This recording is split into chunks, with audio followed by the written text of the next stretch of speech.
Assalamualaikum warahmatullahi wabarakatuh.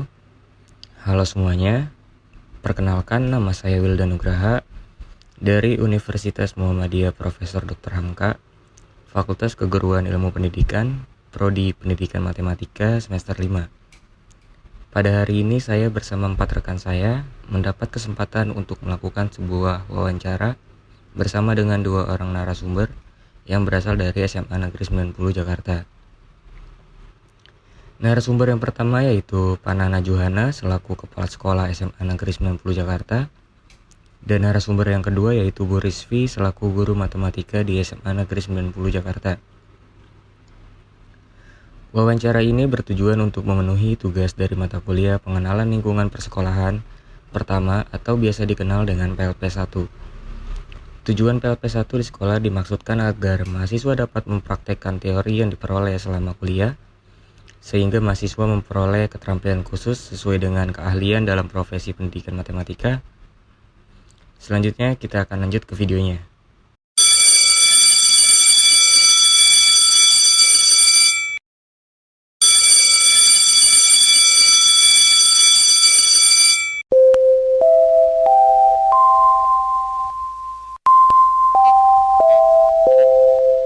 Saya dan rekan-rekan saya akan mewawancarai Panana Johana selaku Kepala Sekolah SMA Negeri 90 Jakarta. Untuk pertanyaan yang pertama, bagaimana karakteristik peserta didik di SMA Negeri 90 Jakarta? Menurut Kepala Sekolah, karakteristik umum peserta didik di SMA Negeri 90 Jakarta tentunya beragam. Namun dari keragaman tersebut, terdapat beberapa kesamaan, yaitu bertakwa pada Tuhan Yang Maha Esa, disiplin, jujur, bekerja keras, dan mampu berkompetisi. SMA Negeri 90 Jakarta mendapat urutan 155 dalam skala nasional. Nilai ujian tertulis berbasis komputer atau UTBK. Sedangkan untuk skala DKI Jakarta, SMA Negeri 90 Jakarta ada di urutan 39. Selanjutnya, untuk pertanyaan kedua, bagaimana struktur tata kelola sekolah di SMA Negeri 90 Jakarta? Menurut Kepala Sekolah, mengenai tata kelola sekolah, di paling atas terdapat Kepala Sekolah yang berhubungan langsung dengan komite atau orang tua murid. Di bawah Kepala Sekolah juga terdapat Kasubag Tata Usaha yang berhubungan langsung dengan tim pengembang yang berfungsi sebagai penyusun struktur organisasi sekolah, menyusun visi dan misi sekolah, menyusun program sekolah, serta menyusun peraturan sekolah dan peraturan akademik. Di bawah Kasubag Tata Usaha ini juga terdapat staf tenaga administrasi sekolah. Selanjutnya, di bawah Kepala Sekolah juga terdapat Dewan Guru yang berhubungan langsung dengan wakil kurikulum, wakil kesiswaan, wakil sapras, atau yang biasa dikenal dengan wakil kepala sekolah di bidang sarana dan prasarana, yang bertujuan untuk melakukan inventarisasi dan menganalisis kebutuhan sarana dan prasarana yang baik, yang berhubungan langsung dengan kelancaran KBM atau yang bersifat mendukung KBM.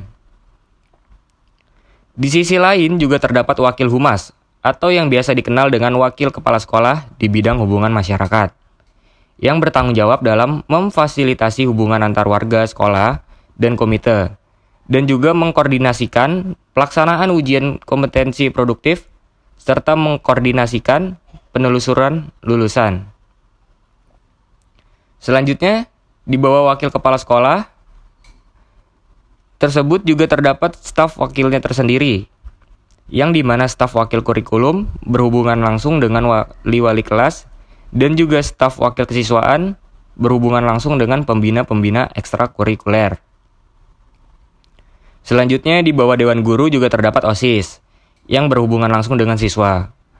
OSIS atau organisasi intrasekolah ini berfungsi sebagai wadah bagi peserta didik di sekolah untuk mencapai tujuan pembinaan dan pengembangan siswa yang sesuai dengan visi misi sekolah. Selanjutnya, untuk pertanyaan yang ketiga, seperti apa isi dari tata tertib yang diterapkan di SMA Negeri 90 Jakarta ini? Dan atas dasar apa tata tertib tersebut disusun? Menurut Kepala Sekolah, tata tertib peserta didik SMA Negeri 90 Jakarta disusun berdasarkan peraturan dan perundang-undangan yang berlaku di Negara Kesatuan Republik Indonesia. Tata tertib ini disusun berdasarkan Peraturan Gubernur Provinsi DKI Nomor 86 tahun 2019 tentang pencegahan dan penanggulangan tindak kekerasan bagi peserta didik di satuan pendidikan dan lingkungan satuan pendidikan. Tata tertib ini berisikan hak, kewajiban, larangan-larangan, dan sanksi-sanksi bagi peserta didik SMA Negeri 90 Jakarta.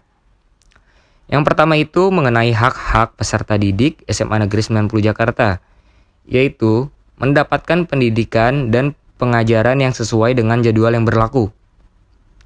Mendapatkan perlindungan secara fisik dan mental selama di SMA Negeri 90 Jakarta. Mendapatkan pelayanan akademis atau administrasi yang baik tanpa diskriminasi. Mendapatkan perlakuan yang menyenangkan dari guru mata pelajaran atau bidang studi. Mendapatkan pelayanan, bimbingan konseling, dan sebagainya. Yang kedua itu mengenai kewajiban peserta didik di SMA Negeri 90 Jakarta, yaitu melaksanakan ibadah agama sesuai dengan ajaran atau kepercayaan masing-masing dan menghormati orang lain yang beribadah. Berperilaku dan berbahasa yang sopan terhadap guru dan pegawai serta sesama teman. Taat dan patuh terhadap tata tertib di sekolah. Menjaga nama baik diri sendiri maupun nama baik sekolah. Mengikuti kegiatan sekolah, baik intrakurikuler dan ekstrakurikuler, dan sebagainya. Dan adapun kewajiban yang harus dilakukan peserta didik SMA Negeri 90 Jakarta di masa pandemi ini, yaitu menggunakan masker sesuai dengan fungsinya, mencuci tangan dengan sabun dan air mengalir sebelum dan setelah menyentuh benda, melaksanakan physical distancing atau jaga jarak secara fisik dengan sesama peserta didik atau siapapun selama di lingkungan SMA Negeri 90 Jakarta, minimal 1 meter. Yang ketiga itu mengenai larangan-larangan di SMA Negeri 90 Jakarta. Peserta didik dilarang untuk mengabaikan kewajiban dalam tata tertib sekolah, meninggalkan kelas selama jam pelajaran berlangsung, meninggalkan sekolah saat kegiatan sekolah berlangsung, melakukan perundungan atau bully sesama peserta didik baik secara fisik atau lisan, berpakaian tidak layak, dan sebagainya.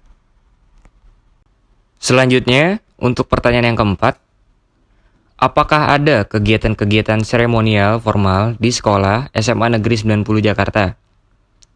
Menurut Kepala Sekolah, SMA Negeri 90 Jakarta melakukan kegiatan seremonial formal seperti upacara bendera setiap hari Senin, upacara peringatan hari-hari penting nasional, melakukan rapat briefing saat akan melakukan pelaksanaan ujian kompetensi produktif seperti PTS dan USBN.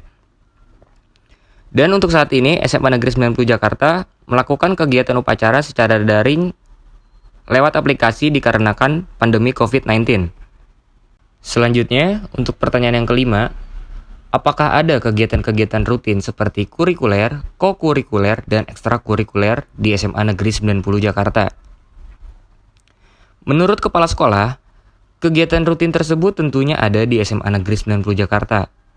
Untuk kurikuler itu kegiatannya ada 2, yaitu intrakurikuler dan ekstrakurikuler. Untuk kegiatan intrakurikuler itu seperti belajar di kelas. Sejauh ini, SMA Negeri 90 Jakarta masih melakukan pembelajaran secara daring. Tetapi pada tanggal 6 Oktober 2021, SMA Negeri 90 Jakarta sudah menerapkan percobaan PTMT atau pertemuan tatap muka terbatas.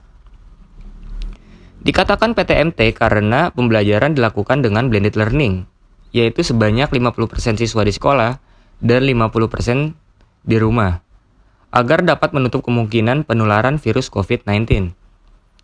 Untuk kegiatan ekstrakurikuler, ini membantu dalam pengembangan aspek-aspek seperti minat, bakat, dan kepribadian peserta didik. Sejauh ini, kegiatan ekstrakurikuler yang dilakukan secara fisik belum bisa dilakukan secara langsung atau tatap muka. Untuk kegiatan ekstrakurikuler secara fisik ataupun non-fisik, dilakukan secara daring dikarenakan belum ada lampu hijau dari Kementerian Pendidikan. Untuk kegiatan kokurikuler dimaksudkan untuk lebih memahami materi pengajaran yang telah dipelajari pada kegiatan intrakurikuler. SMA Negeri 90 Jakarta tentunya menerapkan kegiatan kokurikuler seperti pendalaman materi saat ujian akan berlangsung.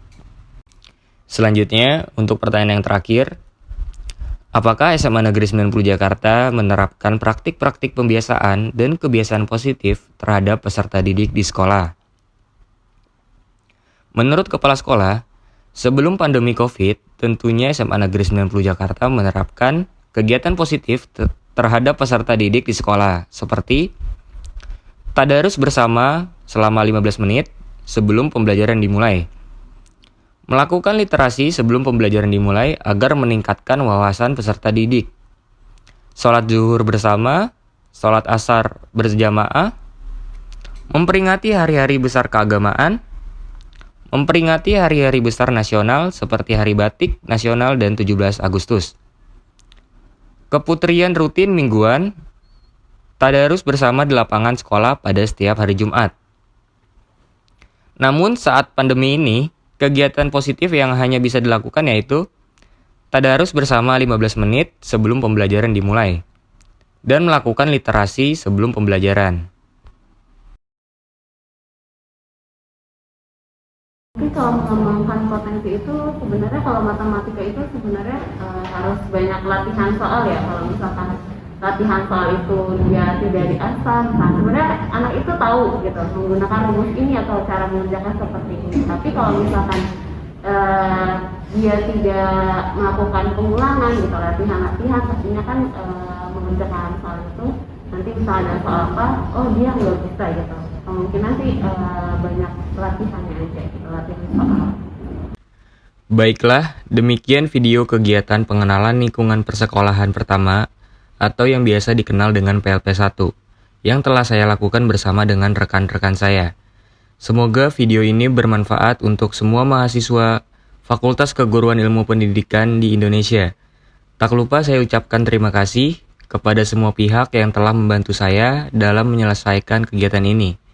Kurang lebihnya saya mohon maaf. Wassalamualaikum warahmatullahi wabarakatuh.